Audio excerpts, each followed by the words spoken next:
여호와 하나님이 이르시되 보라 이 사람이 선악을 아는 일에 우리 중 하나같이 되었으니 그가 그의 손을 들어 생명나무 열매도 따먹고 영생할까 하노라 하시고 여호와 하나님이 에덴 동산에서 그를 내보내어 그의 근원이 된 땅을 갈게 하시니라. 이같이 하나님이 그 사람을 쫓아내시고 에덴 동산 동쪽에 그룹들과 두루 도는 불칼을 두어 생명나무의 길을 지키게 하시니라. 아담이 그의 아내 하와와 동침하매 하와가 임신하여 가인을 낳고 이르되 내가 여호와로 말미암아 득남하였다 하니라. 아멘. 아멘. 할렐루야. 아담에게 있어서 가장 중요한 단어가 있습니다. 그게 뭘까요? 오늘 본문에서도 굉장히 중요하게 다뤄지고 있는 단어인데요. 바로 여인의 후손이라는 단어입니다. 이 단어를 통해서 우리는 하나님의 구원의 역사가 이루어진다라는 것을 깨닫게 됩니다. 그래서 아담이 하와의 이름을 산자의 어머니다라고 지어준 거죠. 하나님은 그러한 아담의 고백을 들으시고 가죽 옷을 지으셔서 아담과 하와에게 입히시게 됩니다. 자, 여기까지 모습만 보면 여러분 좀 어떠십니까? 이걸 한번 그림으로 여러분 좀 상상을 해보시면 좋겠어요. 지금 분위기가 좋아요, 나빠요? 어떤 것 같으세요? 비록 아담과 하와가 죄를 짓고 나뭇잎으로 옷을 해입는 참 그런 상황인데 하나님이 그런 그들을 불쌍히 여기시고 가죽으로 옷을 해입히시는 이 장면, 분위기가 좋아 보여요, 나빠 보여요? 네, 꽤 괜찮아 보이시죠? 자, 이쯤 되면 그냥 하나님이 그래, 니들이 잘못한 것을 깨달았으면 됐다. 그리고 그냥 에덴 동산에 이 두 사람을 두시고 하나님과 같이 살면 얼마나 좋겠어요. 그런데 오늘 본문 22절을 보시면 22절, 23절을 보시면 결말은 이렇게 얘기하고 있습니다. 22절 말씀 함께 볼게요. 시작. 주 하나님이 말씀하셨다. 보아라 이 사람이 우리 가운데 하나처럼 선과 악을 알게 되었다. 이제 그가 손을 내밀어서 생명나무의 열매까지 따서 먹고 끝없이 살게 하여서는 안 된다.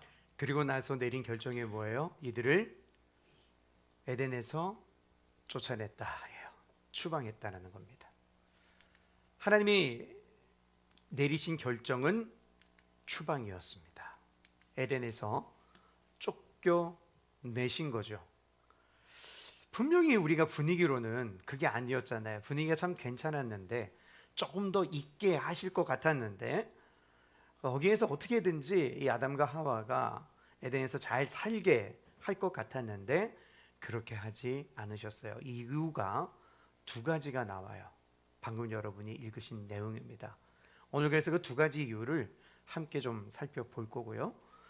그리고 이 내쫓으신 일, 추방하신 일과 과연 하나님께서 아담과 하와에게 어떤 의미로 이렇게 하셨는가, 세 가지 의미가 나오는데 아마 오늘은 한 가지밖에는 다룰 시간이 없을 것 같습니다.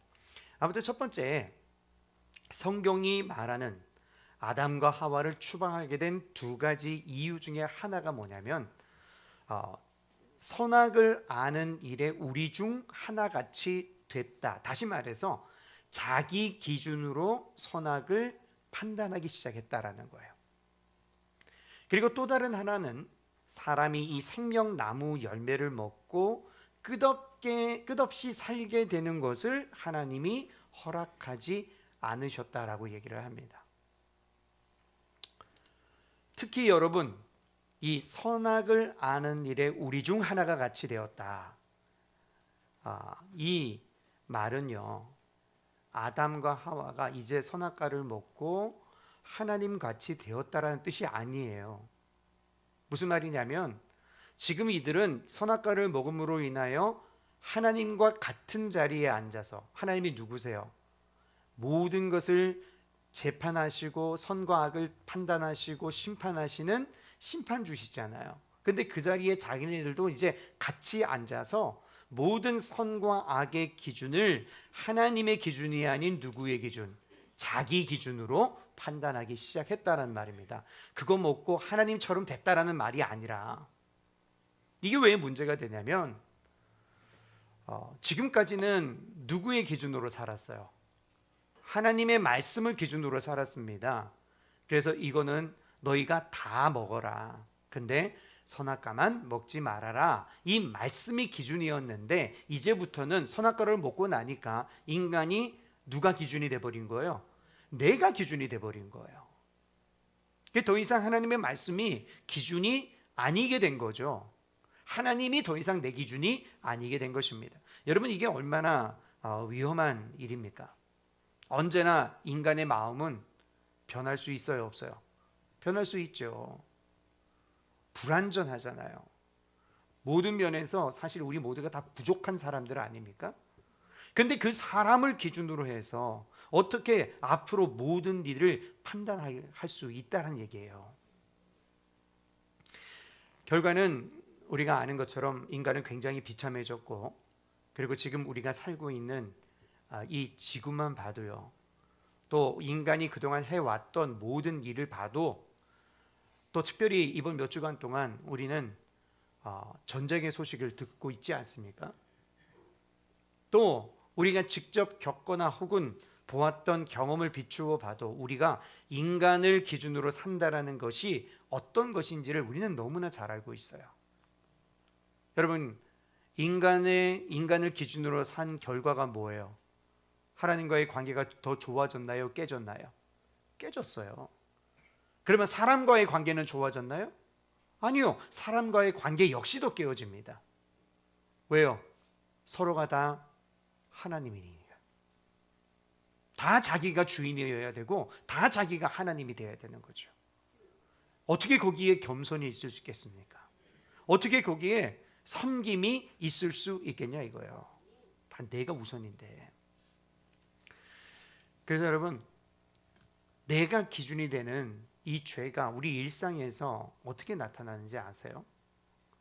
작게는 먹을 것 가지고도 우리는 싸우는 것이 인간입니다.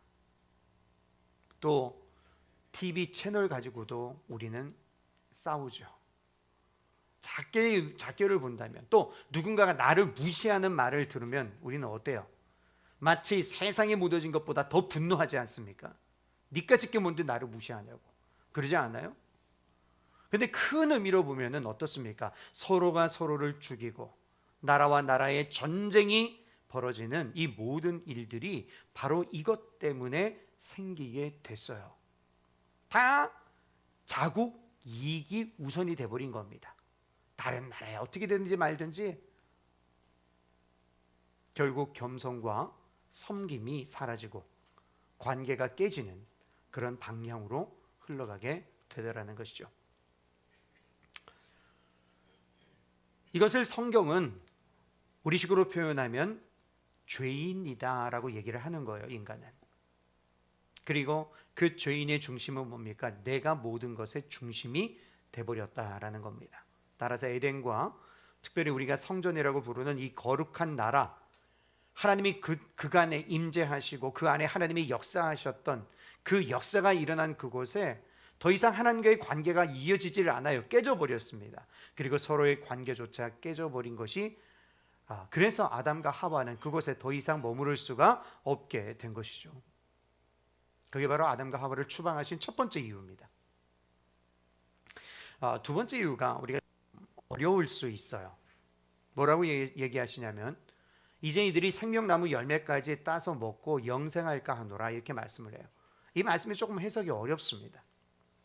자, 여러분, 이제 아담과 하와가 하나님이 하지 말라는 것 함으로 인해서 뭐가 됐어요? 죄인이 됐죠. 자, 그런데 이들이 생명나무 열매를 따먹으면 영생할 수 있으니까, 그래서 내가 이들을 어떻게 한다고요? 내쫓겠다, 이렇게 얘기를 하는 거예요. 그러면 좀 이상해요. 해석이 이상하게 됩니다.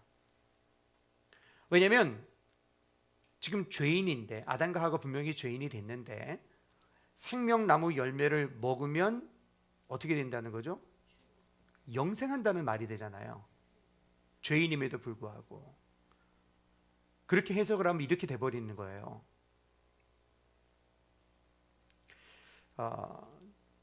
그래서 이 생명나무를 뭐라고 해석하기 시작했냐면 이 생명나무가 예수 그리스도다 이렇게 해석을 하기 시작했습니다. 그렇게 말을 하면 굉장히 해석이 좀 이렇게 매끄러운 것 같은데요. 근데 여러분, 만일 이 생명나무가 예수 그리스도라고 해석을 해버리면 지금 하나님이요 굉장히 이상하신 분이 돼버려요.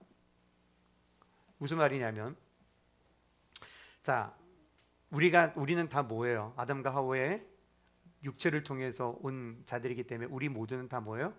죄인이죠. 그럼 생명나무가 지금 누구라고 해석을 한다고요? 예수 그리스도라고 해석을 합니다. 그러면 예수 그리스도를 따먹으면 뭐가 된다는 거예요? 저들이 이 생명나무 열매 먹고 뭐 할까 하노라? 영생할까 하노라. 그러면 예수 그리스도 생명나무라고 했으니까 예수 그리스도를 따먹으면 뭐 하는 거예요? 영생하는 거죠. 그러면 그거 하게 해줘야 되는 거 아니에요? 지금 제 말이 이해가 되셨어요?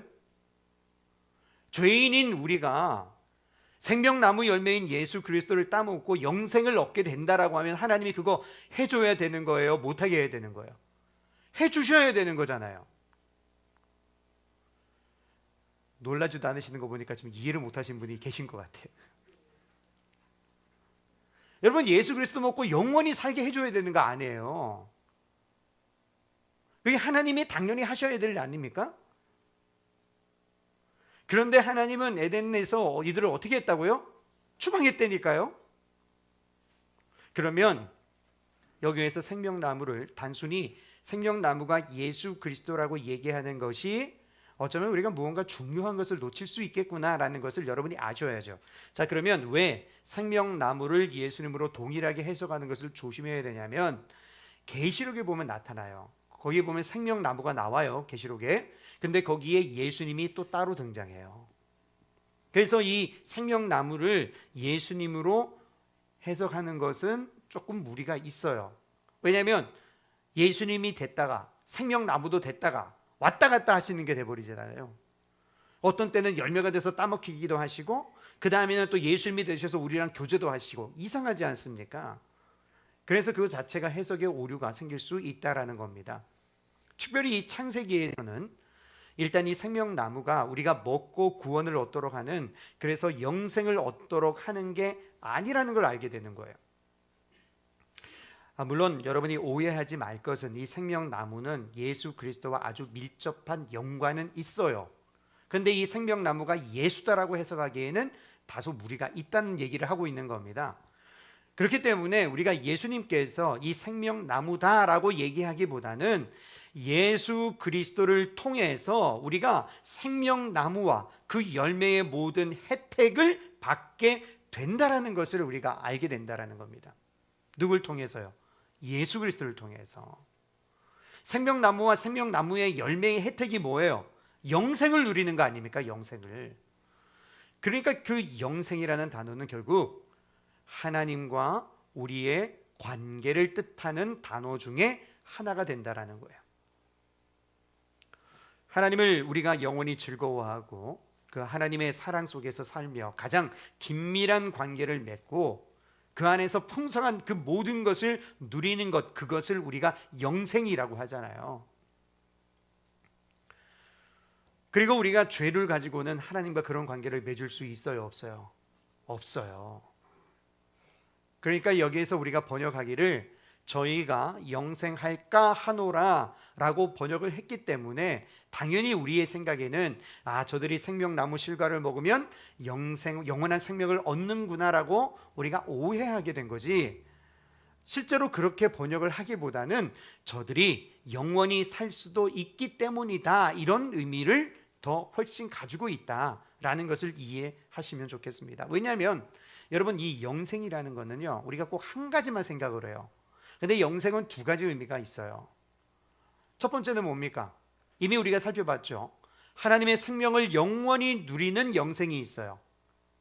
그죠? 요한복음 3장 16절 말씀에 하나님이 세상을 이처럼 사랑하사 누굴 주셨으니 독생자 누구예요? 예수 그리스도 아닙니까? 이는 저를 믿는 자마다 멸망하지 않고 뭐를? 영생을 얻게 하려 하심이라. 이 영생이 있어요. 근데 또 다른 영생이 있어요. 그거를 우리가 자꾸 간과한다는 겁니다. 또 다른 영생은 뭐예요? 영원한 심판과 형벌 속에 있는 상태도 영생이라고 얘기한다는 거예요. 다들 영생을 얻는다 그러니까 예수만 잘 믿으면 영원히 산다고만 생각을 하지, 지옥에 있는 사람도 영원히 산다라는 걸 자꾸 잊어버려요, 여러분들이. 그러니까 천국 가는 사람이나 지옥 가는 사람이나 둘 다 영생은 있는데, 하나는 하나님의 그 생명을 영원히 누리는 상태인 영생을 누리는 것이고, 하나는 하나님의 진노와 하나님의 심판 속에서 영원히 살아가는 영생을 누리게 된다라는 겁니다. 여러분, 이걸 이해하시려면 고린도전서 11장 26절 말씀을 좀 이해하실 필요가 있어요. 함께 한번 읽어볼게요. 시작. 그러므로 여러분이 이 빵을 먹고 이 잔을 마실 때마다 주님의 죽으심을 그가 오실 때까지 선포하는 것입니다. 아멘. 이 뭐에 대한 구절이에요? 빵 먹는 거, 성찬에 관한 구절이죠. 여러분 혹시 기억나십니까? 생명나무와 선과 악을 알게 하는 나무를 얘기할 때 무엇을 우리에게 보여주는 것이라고 그랬어요? 이게 성례를 보여주는 것이다라고 말씀을 드린 적이 있습니다. 성례라는 것 그 자체가 우리를 구원하는 건 아니죠. 여러분, 성찬식, 세례식을 받았다고 내가 구원받나요? 어려워요? 세례식만 받으면 그 사람 무조건 구원받는 겁니까? 아니에요. 근데 우리가 세례를 받음으로써 하나님이 우리에게 인을 치신다, 확증해 주신다, 인정해 주신다라는 의미가 있잖아요, 세례식이라는 게. 다시 말해서 선과 악을 알게 한 이 나무의 실과나 생명나무 실과도 성례의 역할을 한다라는 거예요. 그러니까 이 역할을 하는 성찬이 어떤 내용으로 이 뒤에 연결이 되냐면 27절에 보면 이렇게 연결이 됩니다. 27절 함께 볼게요. 그러므로 누구든지 합당하지 않게 주님의 빵을 먹거나 주님의 잔을 마시는 사람은 주님의 몸과 피를 범하는 죄를 짓는 것입니다. 자, 주님의 떡과 몸은 뭐예요? 생명이죠. 생명이에요. 그거 먹으면 당연히 뭘 얻어야 돼요? 생명을 얻어야 돼요. 생명의 떡이고 생명의 피니까. 근데 오늘 이 고린도전서가 말하기를 그것을 먹을 때 합당하지 않게 먹고 마시게 되면 뭐 하는 거라고요? 주님의 몸과 피를 범하는 뭘 짓는 거라고요? 죄를 짓는 거라는 말이에요. 그리고는 28절 29절에 이렇게 얘기합니다. 함께 또 읽죠. 시작. 그러니 각 사람은 자기를 살펴야 합니다. 그런 다음에 그 빵을 먹고 그 잔을 마셔야 합니다. 몸을 분별함 없이 먹고 마시는 사람은 자기에게 내릴 심판을 먹고 마시는 것입니다. 아멘. 그러니까 여러분, 성찬에 임하실 때 우리가 얼마나 굉장히 두렵고 떨리는 마음으로 성찬에 임해야 되겠습니까? 그러면 여기 합당하지 않다라는 게 뭡니까? 이게 굉장히 중요하잖아요. 합당하지 않게 먹고 마시면 죄를 짓는 거니까 우리가 우리 죄를 먹고 마시는 꼴이 돼버리잖아요. 이게 바로 오늘 본문에 나오는 생명나무와 아주 밀접한 관계가 있다라는 거예요. 자, 생명나무 열매를 먹고도 어떻게 되는 거예요? 뭘 먹을 수 있다? 죄를 먹을 수도 있다라는 겁니다. 언제요? 합당하지 않을 때. 그러면 합당하지 않을 때가 도대체 언제냐? 아담과 하와가 맨 처음 피조물로서 창조되었을 때 하나님이 이렇게 말씀하셨어요. 생명나무 과실이 있는데 선과 악을 알게 하는 그 나무의 실과 빼놓고는 니들이 어떻게 하라? 마음껏 먹어라. 무슨 제한이 있었어요? 아무런 제한이 없었어요. 그때는 합당했어요. 근데 그 제한이 왜 생겼습니까? 뭐 때문에 생겼어요? 죄 때문에 생겼잖아요. 그렇다면 여기에서 이 합당하지 않게 먹고 마시는 것을 무엇을 뜻하는 것이냐? 바로 죄와 관계가 있는데 예수 그리스도의 뭐를? 십자가를 통하지 않는 사람은 이 말이라는 거예요. 합당하지 않다라는 얘기가. 여러분, 우리가 성찬에 임할 때 합당하지 않게 않는 자가 먹고 마시면 죄가 된다. 다시 말해서 예수 그리스도의 십자가의 보혈을 통하지 않고는 아무도 그 몸인 떡과 그 피인 이 잔을 받으면 뭘 더하는 거라? 죄를 더하는 거라는 거예요.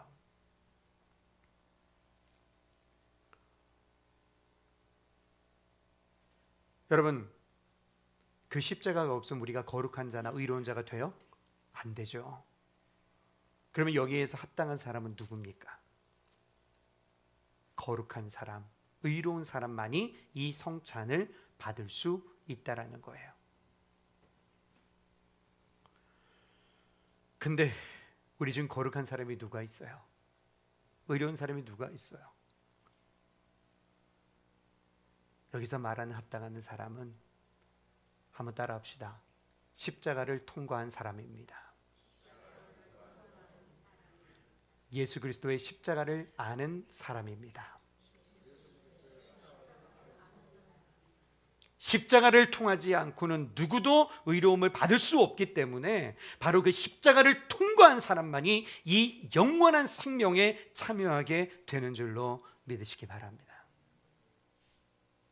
그러니까 여러분, 십자가가 빠져버리면 결국 뭐를 먹고 뭐를 마시는 거라고요?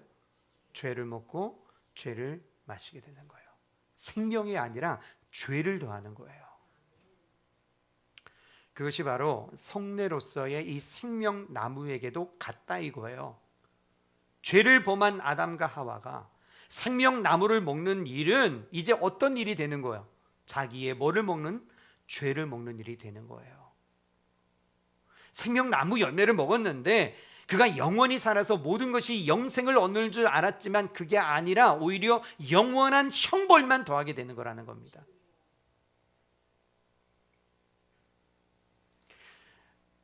그래서 여러분, 하나님이 이 아담과 하와를 에덴에서 내쫓으신 일이 우리에게 위로가 되는 거예요. 이유가 뭐예요? 죄에 빠지는 것을 내가 그대로 두지 않겠다라는 하나님의 뜻이 있기 때문이에요. 죄를 쌓고 또 죄를 쌓아서 그 안에 영원히 살게 하지 않겠다. 내가 너희를 그렇게 놔두지도 않고 버리지도 않겠다. 대신 내가 너희를 구원하겠다. 이 말씀이 바로 오늘 본문의 말씀인 것입니다. 바로 이것이 하나님께서 아담과 하와를 내쫓으신 일의 첫 번째 의미이자 첫 번째 은혜인 것이죠. 여기서 우리가 굉장히 중요한 사실을 동전의 그 양면처럼 동시에 알게 돼요. 그것은 이 생명나무를 통해서 생명을 얻는 길이 오직 하나밖에 없다라는 겁니다. 아까 말씀드렸죠. 우리가 성찬을 받을 때 무엇을 통해서 받아야 된다고요? 십자가를 통해서 받아야 된다고 그랬잖아요. 그래야 생명이 된다고요. 근데 이 에덴에는 지금 이 본문에는 십자가라는 말이 있어요, 없어요? 없어요. 대신에 여인의 후손이라는 말이 나와요. 여인의 후손을 통하지 않고는 생명나무의 실과를 먹게 되면 죄의 죄를 쌓을 뿐이라는 거예요. 자기 죄를 먹는 거예요. 그러나 우리식으로 말하면 십자가의 길을 통하는 것이고 창세기 3장의 언어로 말하면 여인의 후손을 통하여 주님 앞에 나아가야 영원한 생명이 있다라는 겁니다. 에덴으로 말하면 이 여인의 후손을 통해서 생명나무 열매를 먹는 길만이 영생을 얻는 길이다라는 거예요.